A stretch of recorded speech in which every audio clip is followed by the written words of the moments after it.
Am I turned on? Okay. Technology is not my best friend sometimes. But it's great to be with you tonight. Appreciate this opportunity to give you an update.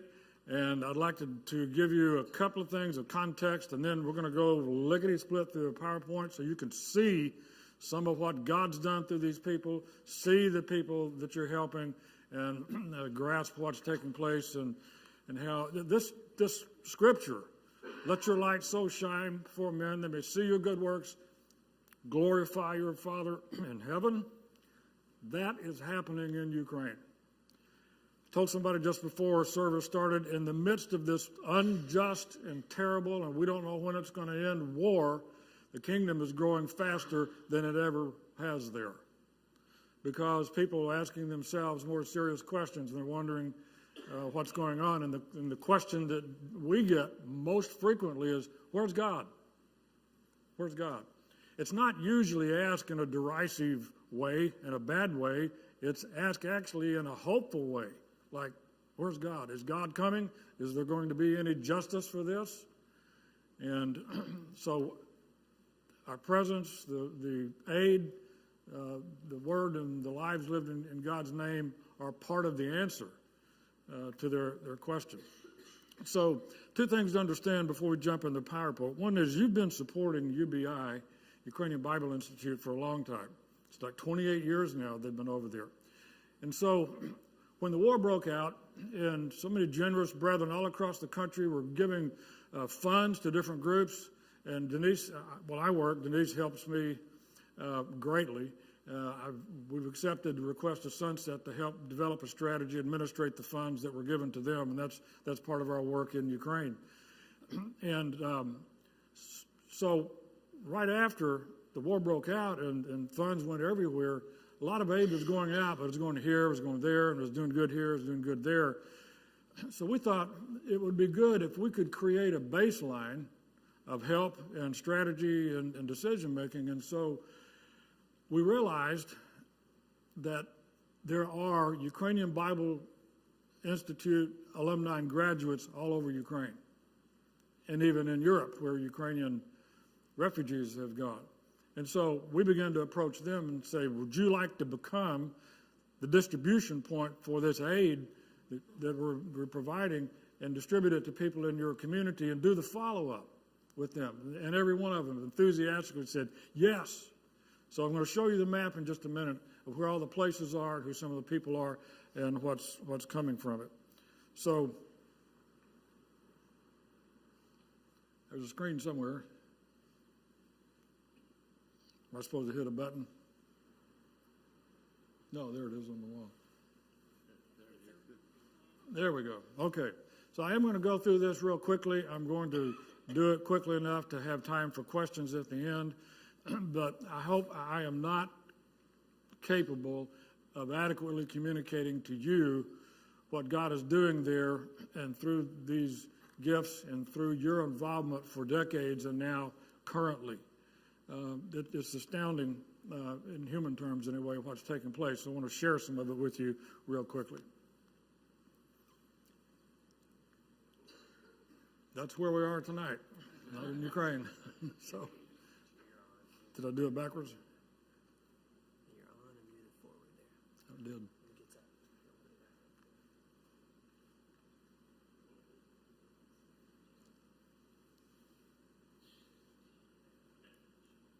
Okay, so here's a map of Ukraine that shows this. There's a new one being developed, and we're still working on it. It's at the graphic artist right now. But basically, these are the areas that span the nation of Ukraine that are the aid distribution points, most of which are congregations. Out of the 42, what do we got here? Video, please listen to this and then I'll finish what I'm saying. We have volume. Have been providing food and aid of many kinds for years to the Children's Rescue Shelter that takes in orphans and abandoned children. Because of this war, there are more children who need more help than ever before. The center allows any of their children that want to come to church. Many do. Listen to Irina, the director, who has a short message for you. I want to thank you for your open hearts, for your care, for actively helping such children. It's very important, and I'm sincerely grateful. I'm so thankful to God that we have you in our lives. That lady could run a major corporation in the United States. She is impressive. We toured her facility, and you saw, and there are one of the youngest ones, those were some of the most recent children taken in, left on the doorstep. And we call them CPS kids here, children whose families fall apart, government's taken away. She takes them in. We developed such a relationship with her that she lets our people come in to that children's rescue center and spend time with them, and average 15, sometimes 18 of the kids in the orphanage, by their choice, come to the church. And brethren there love on them and are teaching them. So that is one of 11 Ukrainian humanitarian organizations that we know and have worked with years that allow us to distribute the aid through them. The other parts on the map, the other 27 parts, are congregations of the church, through which we take the aid, and then they hand it out in their community. They get to know the people, and they follow up. And we've got multiple baptisms. Some congregations are 2 to 5 times larger than they were before the war. We've had 6 new church plants in the last year in Ukraine as a result of this. And one thing I'll share with you before we go to the rest of the pictures is the aid that's provided, the food, the clothes, the fuel, the medicine, all the things that we do. We major primarily on food because that's the number one need. And there's a new wave of refugees coming from eastern Ukraine now because of all the bombing in Kharkov and fighting in eastern Ukraine. And so there's a new wave of refugees coming. Our brethren are active, so we need food. We also provide the other humanitarian aid. But we have learned, because we've been paying attention to this, because it's important to me that it's good to do good in God's name. It's right, and we should do it. But why miss the opportunity to grow the kingdom while we're doing that? And so we're paying attention to both of those. Okay, so let's see what happens now.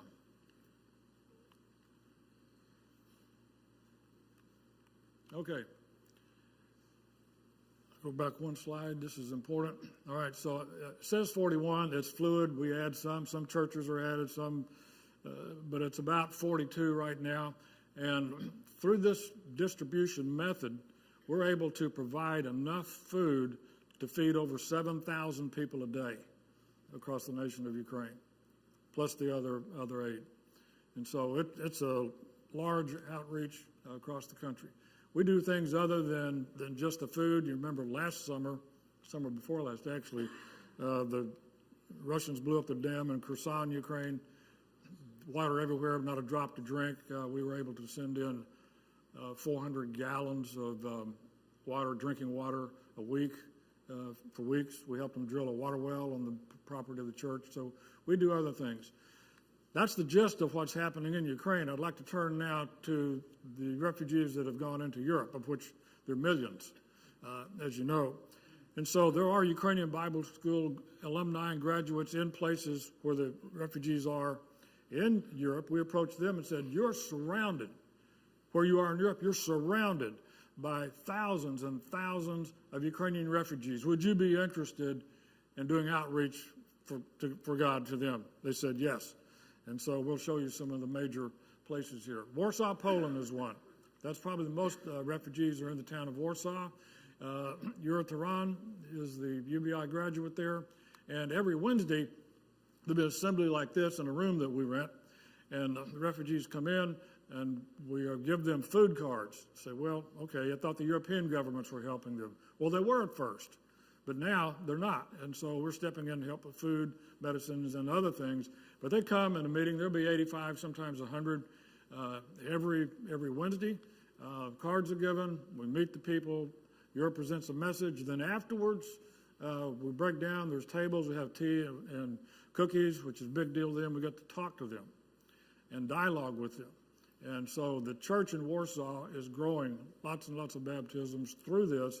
There's a Bible study on every Friday night, and no food's given out, nothing's given out. They just come, like 25 or 30 every Friday night, come just for Bible study. A youth group is being formed. The young refugee, the kids of the refugees are very interested in I'll show you the camps in a minute that we had for them, but they're coming in and they're so interested in what's going on that youth groups are being formed in Warsaw and Elbląg. I'll show you in just a minute. And now the parents, the mothers are coming to the church and saying, I've never seen my child so interested in going to an activity and his life affected so much as my child when he went to your event. Who are you people? What are you doing? And not in a bad way, but in a very interested way. So we're drawing them in. Okay, let's pick up speed. I can talk for a long time. Elbląg is another town in Poland. Bogdan and his wife Olga are there, UBI graduates. And that is about half, maybe a third of the children that frequently show up because their mothers and some of their dads are inside the church building. You see the wall of the church building. They're inside there having a seminar or church service. And so we've got scads of kids. In fact, one of the youth groups is here in Elbląg. They have 46 regular attendees who are also bringing their friends, inviting their friends to come. In fact, Bogdan said, well, we had one guy that said he was going to come and we're expecting 3. He was inviting people. 8 showed up. So they're very active in attracting a lot of people. This is one of the sessions that we sponsored to bring a speaker in, Teresa Winnett, and to make a presentation to the parents about how do you talk to your children about war? How do you talk to them about overcoming this tragic situation, about dealing with it? Because, you know, most of their fathers are still in Ukraine in the army. And so here they are in a foreign country, can't speak the language, don't have a job. The kids, you know, they go to school and they're behind and they're really worried, like, what is our future going to be?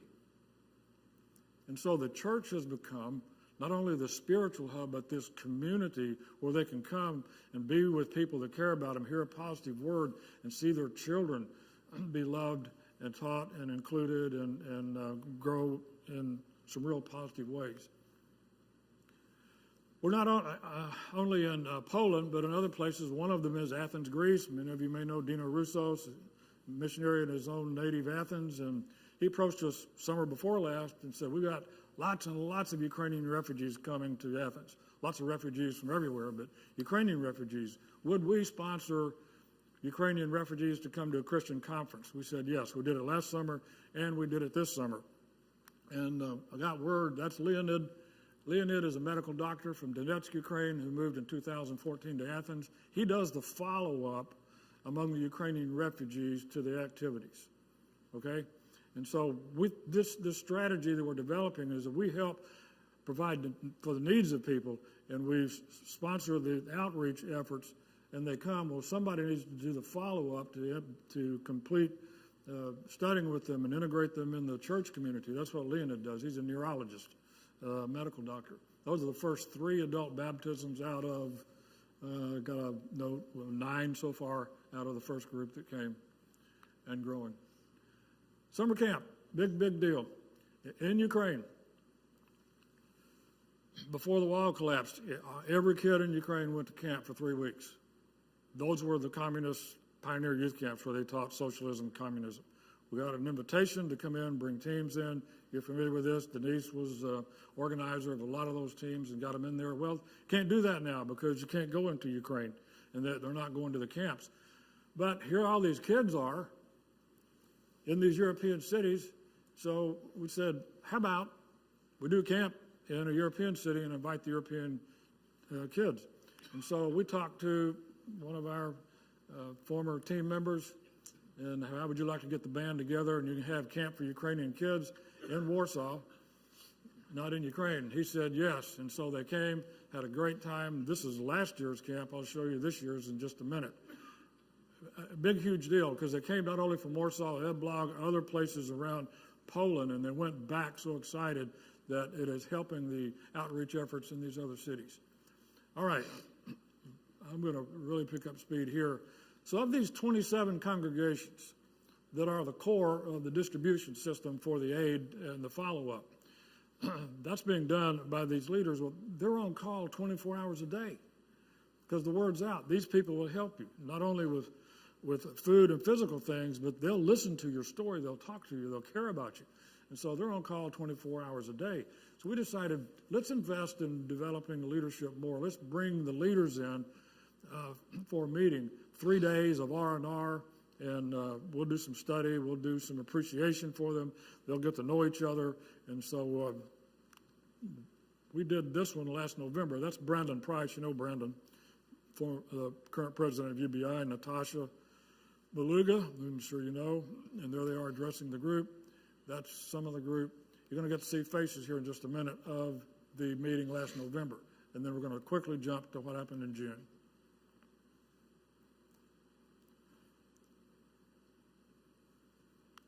So as you're looking at these faces, these are your brethren that are taking the goods out, and they're facing the same bombs, missiles, and drones that everybody else is.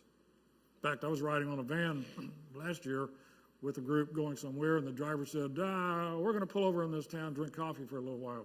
Oh, yeah? Why is that? Well, I got this app on my phone. It shows where the air raid are going to be, and we're headed toward one, so we're just going to wait it out. I said, let's drink all the coffee we can. So that's the group shot of the leadership meeting last week. These are some quotes. I won't take the time to read them, but that tell about how that the aid that they get changed their life, how it's attracting others in their area to come, and it's causing the growth of the church. One of them here says he himself was a recipient of the aid. That got him interested. He met people. He began studying. He became a Christian. Now he's a student at Ukrainian Bible Institute. Okay, quick story. This is an L blog. I mentioned to you a while ago that most of the refugees are women with kids, and that's the case. The lady in the picture to your right is Irina. That's her husband. He was in the Ukrainian army, and he was in Bakhmut, the hottest of the hot spots. She has 6 children. The oldest is 16. 5 children, sorry. The oldest, that's enough, 5. The oldest is 16. So they escaped. She tells a story. I won't tell it right now. They escaped in different cars and fighting. They were all around them, and they got out, and they made it. They heard that they could go to El Blog, and so they came there, and they learned about the church, came and met Bogdan, and she and her kids have never missed an activity, never missed a service since. They are, and she's one of 4 women there with kids that I know of that have told their husbands, when you're through with your service, you're coming here. We're not leaving. We're staying with this church. We're not going back to where you are. So that's her husband on the day that he arrived at the train station. And the church prayed every Sunday for months that he would be spared so he could rejoin his family. So it was a great reunion. That's one story of thousands. And so we're able to step in God's name and help like that. Okay, let's jump to this year. This is an Irpin, just outside of Kyiv. So I was able to attend this event and held at a retreat center. And so we invited the leaders again, and this year, that's the banner for Ukrainian Bible Institute, which had its graduation, which I'll show you a picture of in a minute, in conjunction with this leadership meeting. Andrei and Marina Belkonia from Zaporizhia. If you're paying attention to the war, Zaporizhia is getting bombed to smithereens. They work with older children that are out on their own, orphan. They're church planters. They're great people. They're part of the network. Say, well, who's doing this? There's some of them right there. Brandon and Natasha addressing the crowd. This is the leaders introducing themselves and where they're from. Many of them have heard of each other, all members of the church. They've never met because they're hundreds of miles apart, different parts of Ukraine. But here they are together. And so this is the group from, this is the group from. And so they were really excited to meet each other. Discussion groups, how's it going? What kind of help do you need? What can we learn? funny moments, serious moments. They're talking about sharing experiences and how do we do this better and how can we continue to spread the kingdom. Lots of discussion going on. That is Stas. Stas is the preacher in Lviv, and that's his young son. Stas was in the Ukraine military until 3 months ago. His job was to shoot down Russian drones. Evidently, he's pretty good at it. Now he's full-time preacher in Stas. I saw him. I went to the Harding Inspire Lectureship a week ago, and he came walking up the aisle. What are you doing here? Where are we, in Ukraine or Cersei? Well, come to find out, he had studied the Bible with one of the professors from Harding, and they got together, and so here he is for a few days. Great leader. I'll share one of his quotes in a minute. These are some of the others that were there at the meeting. That's the preacher in Ternopil and his wife. And the guy right before, the one who won't stay still, that's Sergei. Sergei from Mariupol came through the program for older orphans, went to UBI, went out, started a church. Now he started 2 more already during the war in other parts of Ukraine. That's one of the greatest church planters I've ever met.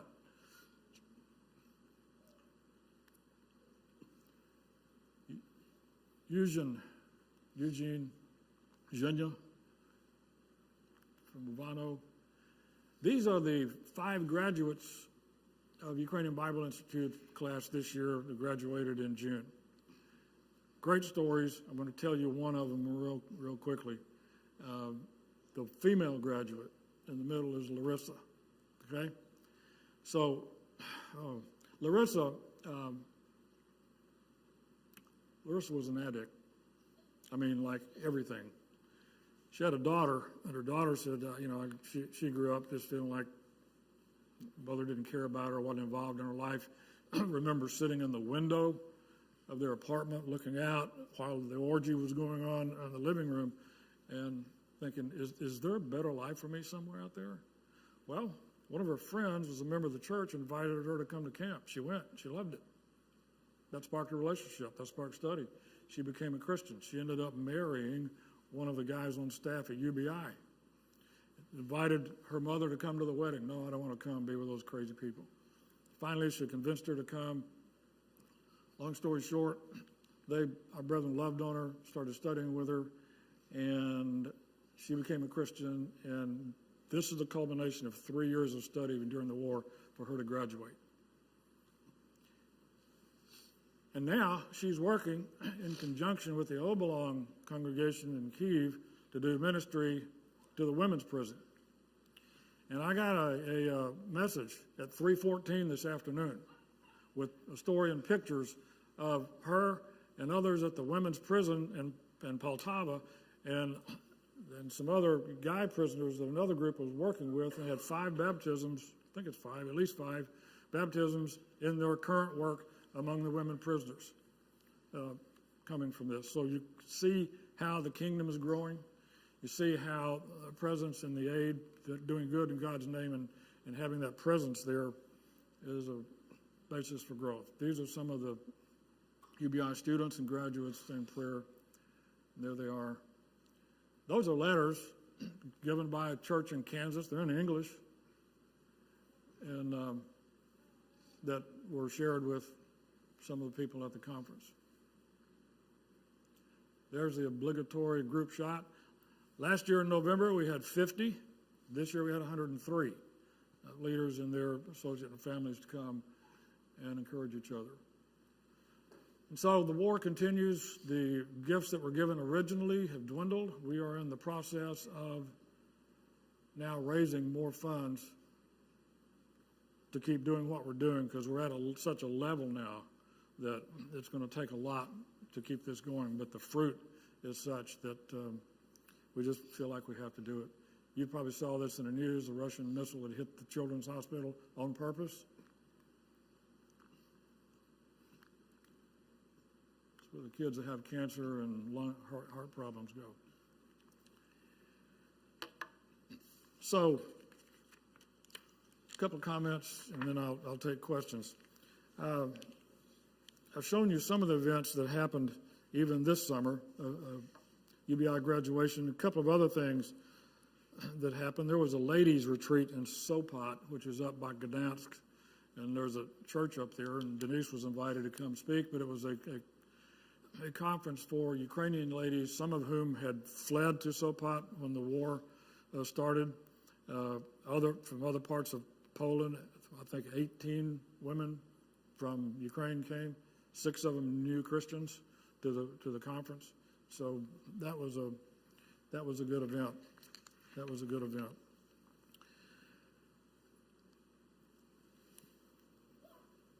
It takes to do the whole program, everything that I've very quickly scoped out for you, all of the 40 plus distribution points, all of the aid, enough food for 7,000 people a day, the follow-up, all the camps, all the outreach among the groups in Europe, the whole enchilada, the whole thing, it costs $2,740 a day. And we're asking individuals and congregations if they would take at least one day, that would be their day. And on that day, or a day, they know that thousands of people are being fed, thousands are being, well, hundreds at least, are being studied with, and God's name is being proclaimed and being praised.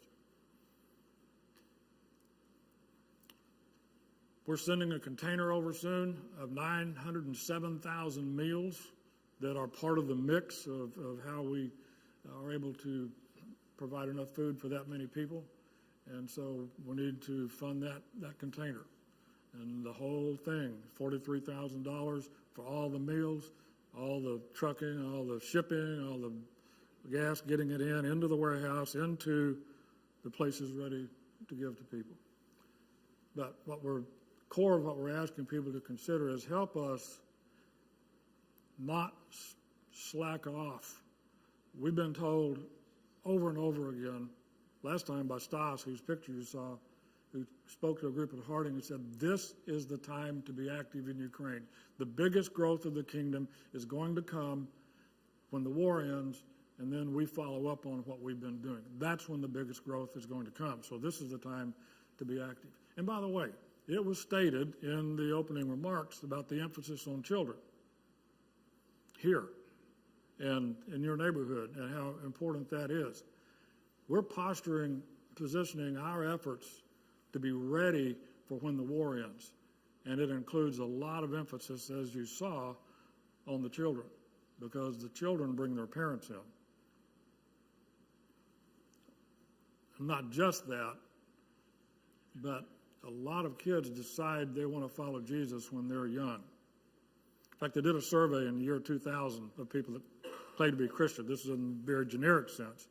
But what they found out was that over 80% of people in the world that said, I'm Christian, knew they were going to be Christian by the time they were age 14. Many of them before. I think that's really informative for us. And so we are putting an emphasis on reaching the children as part of spreading the kingdom. Okay. Thank you, thank you, thank you. I hope that as you saw some of these pictures and some of this activity, that you can really know and accept how much of a part of that you are and have been for decades, and how much there is to do. So we're here to say thank you. We're here to let you know what's being done with your gifts, along with other gifts. And so if there's any question, we've got just a short time. I'm going to give a short invitation here in just a minute, but any questions? Yes, sir. Are you under a threat where you work most of the time? Is there a threat to be bombed? Are we under a threat where I work most of the time? The answer is no, because we still have an apartment in Kyiv. Okay, when we moved there, about half our stuff's still there, because we got caught when COVID came and then the war came. And we go back and forth some. And so my answer to you, when we're in Ukraine, we're under threat to the extent that every place in Ukraine is under threat. Some of the places we go have had missile attacks before we've gone or after. I've never been any closer to a missile hitting me than when we pulled over to get coffee wait for a couple of hours. So I at least wanted to see one hit out in the farmland, not hurt anybody. But no, but the brethren are under threat. Okay, because Russia, there's another wave because Russia is increasing its attacks in eastern Ukraine, and North Korea's. Ukraine's the centerpiece of a worldwide divide between democratic countries and autocratic countries and mindsets. Okay, it's not just an isolated situation. So yeah, everybody's under threat because the missiles can hit anywhere. We sang this song, "This World Is Not My Home." Well, might be a little harder to sing if, like some of our brethren have lost 3 homes, and now they're living in somebody else's place among a language that they don't know, and yet they're being steadfast and faithful. Any other questions? Yes, sir. 7,000 people you feed. Where does the food come from? You buy it locally, or does it get shipped in? Good question. The 7,000 people, where's the food come from?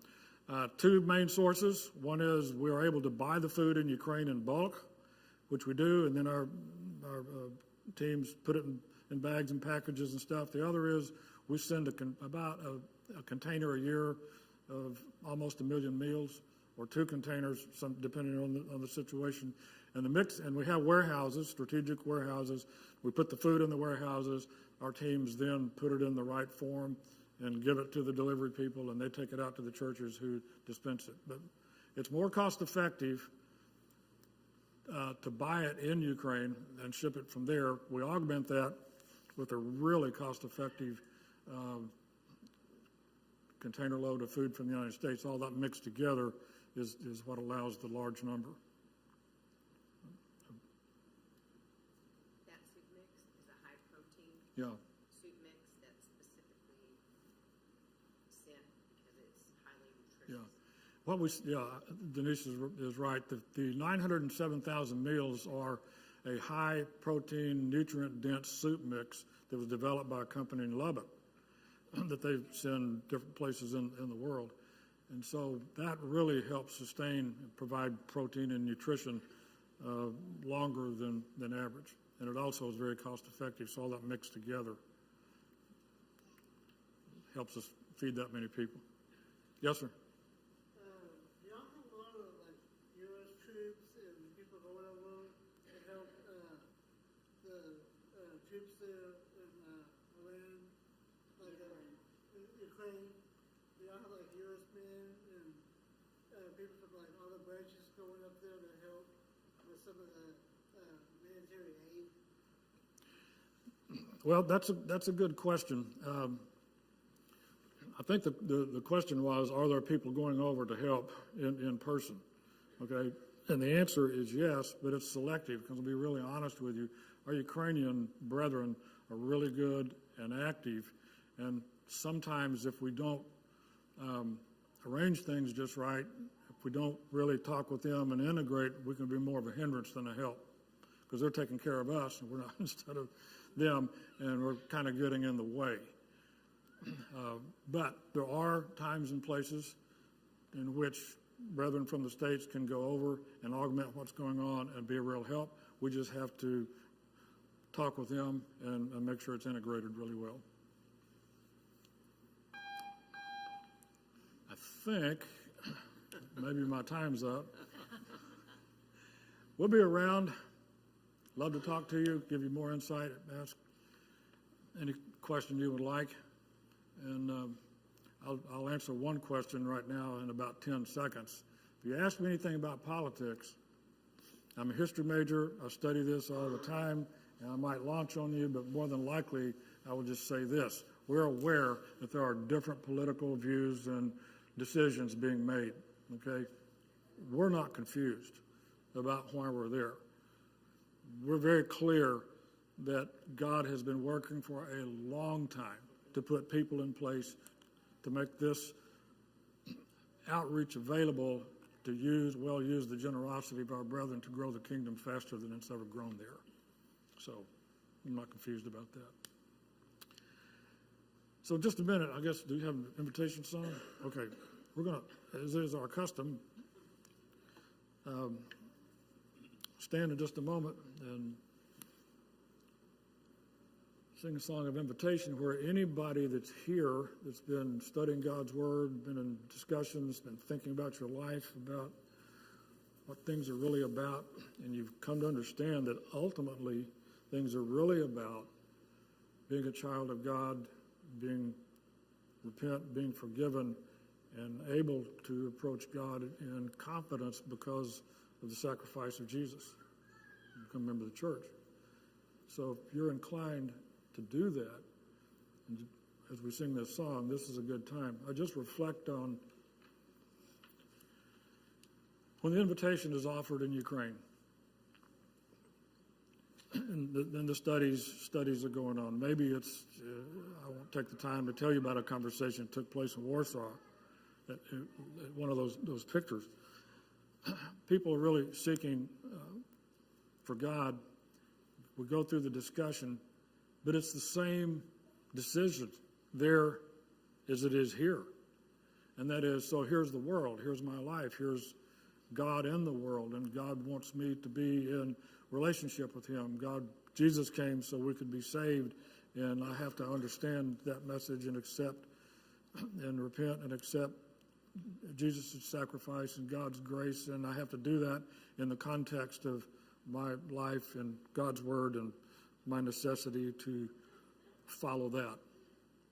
So it really doesn't matter if we're here getting ready for children from the neighborhood to invade the property soon, or whether you're living in the third house because you've been bombed out and you've shown up and you've met these people who have this strange story about life after death, about being resurrected from the dead, having a transformed life, having a real community of faith that you can put your confidence in and invest in.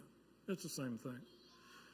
And so, as we stand and sing this song, if you want to respond to God's reaching out to you and His offer of salvation through the sacrifice of His Son Jesus, become a Christian, become a member of the church, there's no better time to do it than right now. We all stand together and sing.